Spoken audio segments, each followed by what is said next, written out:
A new law is going into effect September 1st that's going to change everything for home bakers. Here's what's happening and a few thoughts that I have about this myself.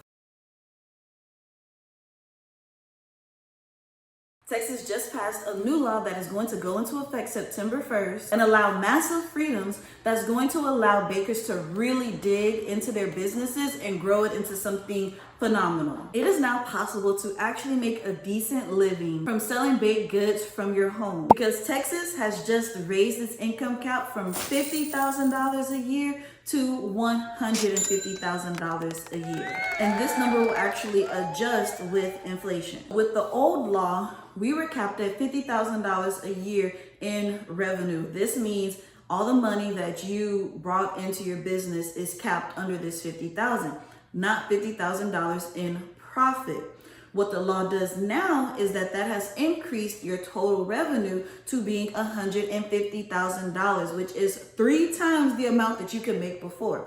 This allows so much room for bakers to really be able to do this and to really live a good life off of your home bakery business. So now, whereas before your profit was probably anywhere under $40,000 a year, now that can exceed to $100,000+ that you can benefit off of your business. That is just absolutely amazing. So I know that there were a lot of bakers who were pushing on that 50K cap, and you had to kind of try to maneuver your business so you don't go over that. And there are a few of you that have actually had to transfer over to a brick and mortar bakery because you kept going over that limit. And I'm so sorry to those of you who had to do this, but now this new cap is going to give you that breathing room that you need so your business can really flourish and thrive like you know it can. Now on the other side, for bakers who are like, well, I've never been anywhere close to 50,000, with the income cap. And that's okay, because that's still great news for you,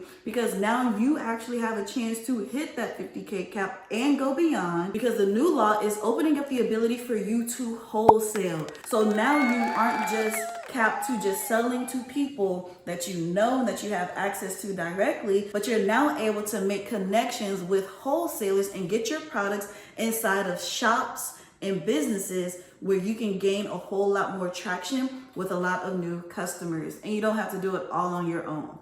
So what does it mean to have the ability to wholesale?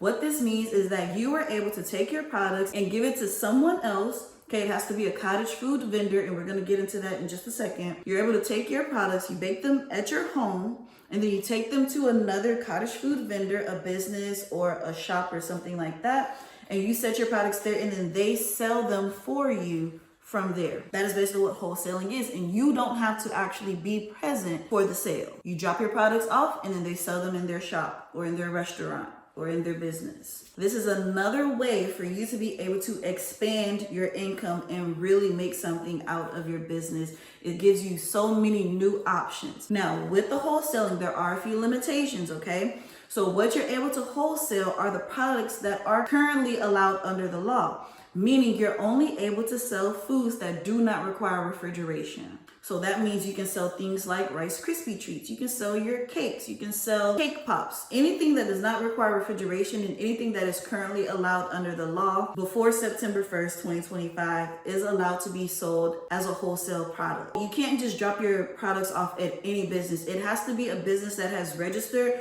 with the DSHS as a cottage food vendor. So no, you can't just go drop your products off at any spot and then just leave them there for people to buy. It has to be with someone who has registered as a cottage food vendor. With the wholesaling process is also going to come new laws and regulations on how you label your products. But that's fine, because I got you covered with my label template membership.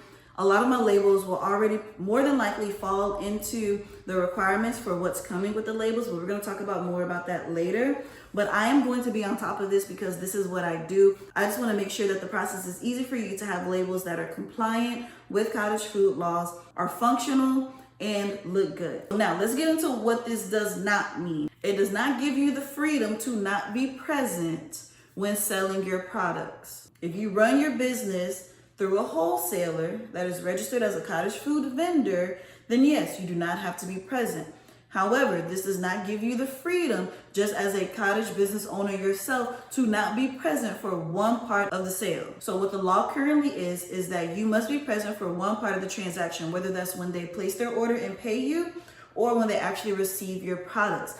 This is still part of the law. So farm stands that are popping up everywhere where you just set it up somewhere and you leave, that is actually not allowed in Texas. So this does not give you the freedom to just go drop your products off anywhere that you want to sell your products and walk away from it.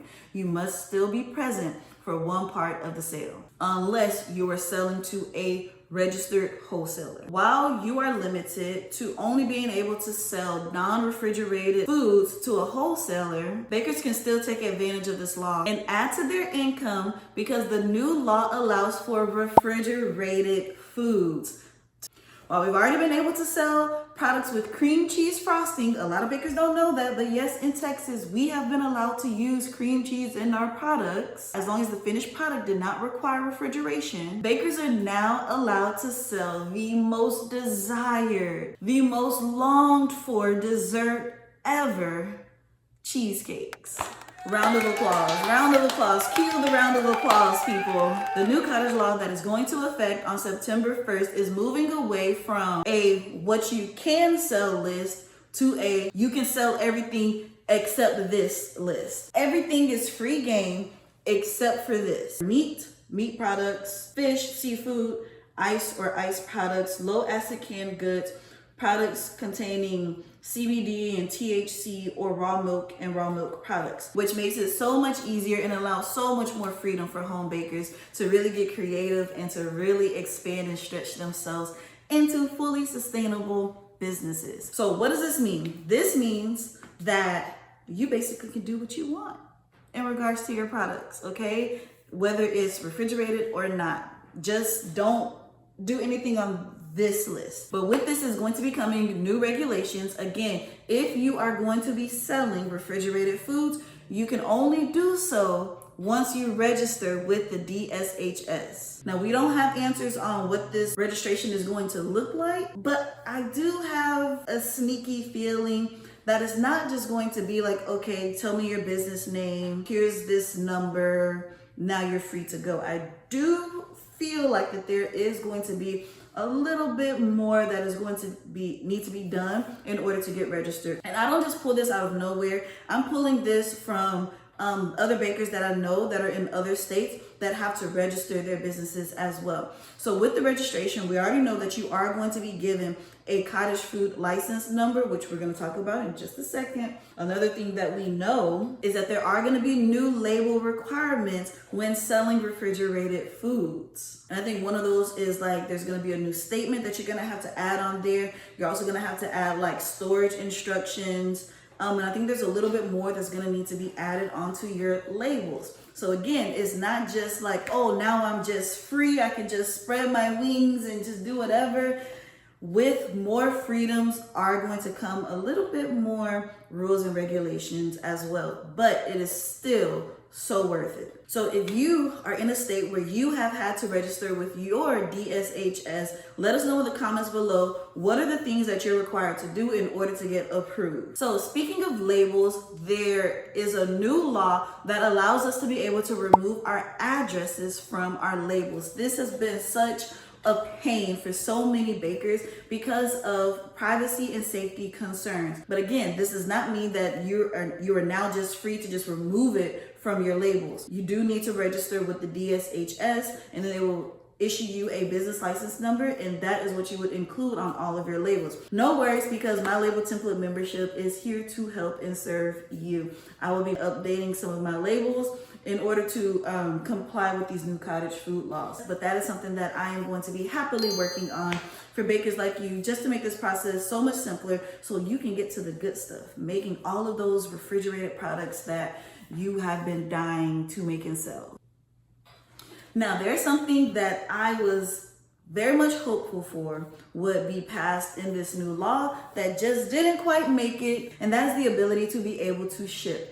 Right now, currently, we are allowed to ship technically, But again, that rule to where one part of the transaction has to be in person kind of makes that pointless and difficult. So if you have somebody who's way on the other side of Texas that wants your baked goods, you're gonna have to meet up with them at some point. So shipping is basically like not allowed, basically. So shipping is still a no-go. I'm sorry to all of you who follow me on here who just want to try my product so bad. I was hopeful, but that's not a part of this new law that's rolling out. But who's to say what could come next in the future? So still got to put a pin in that one. There are a few other things that I think are worth mentioning that are happening and changing with this new law. One is that it makes how cottage food operators are regulated. I've seen in many groups different stories where a lot of people were like having a hard time with their city and with their counties, where they're trying to make them like register for different things and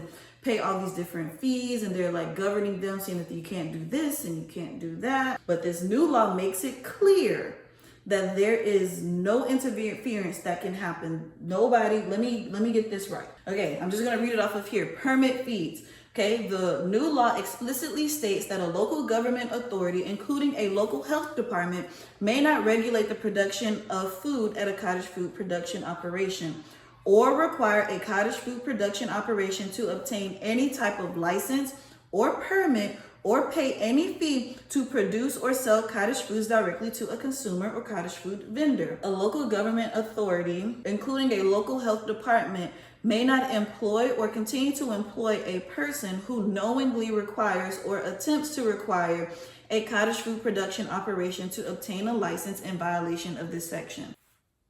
Our competition is going to increase because these laws also expand out for nonprofits to be able to become cottage food operators and sell homemade goods as well. So this is great that they get that opportunity, but I can see it posing a potential, just very slight risk of increasing our competition. Or fees are required to sample cottage foods. I will see in groups bakers going back and forth about this. But especially at farmers markets, we're not required to label our samples at markets, but a lot of people thought that you had to, so they chose not to do samples, which I get it, but yay, it's not a law, it's not required.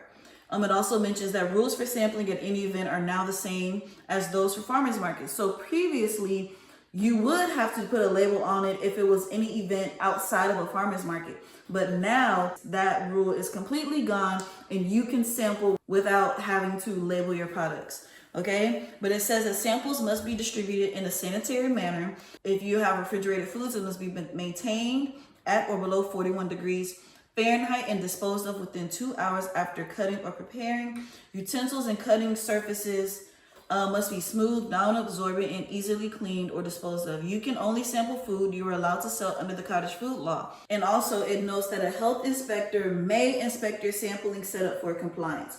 So while people can't interfere in your business, they can inspect you to make sure that you are complying with the laws as you're selling. So basically, you can sell samples. Also, there's a part on here that talks about donating food. Cottage food producers can now donate non-refrigerated items for sale or service at an event, including a religious or charitable organization's bake sale.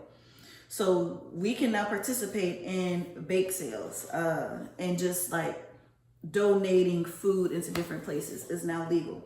But yeah, there's still a lot that's up in the air. The DSHS still has to come up with the regulations and what's going to be required for registration moving forward. And while we don't know what that's going to look like, there are some things that you can still do to get prepared for this. The first thing you can do is to start figuring out what you're going to sell. Start practicing it, start preparing it, start figuring out your pricing. I got a cake pricing calculator here if you need that. But just start thinking about what it is that you may want to sell and get that perfected. So when the time comes, you can hit the ground running. The next thing you can do is to join the label template membership so you don't have to stress and worry about your labels being compliant.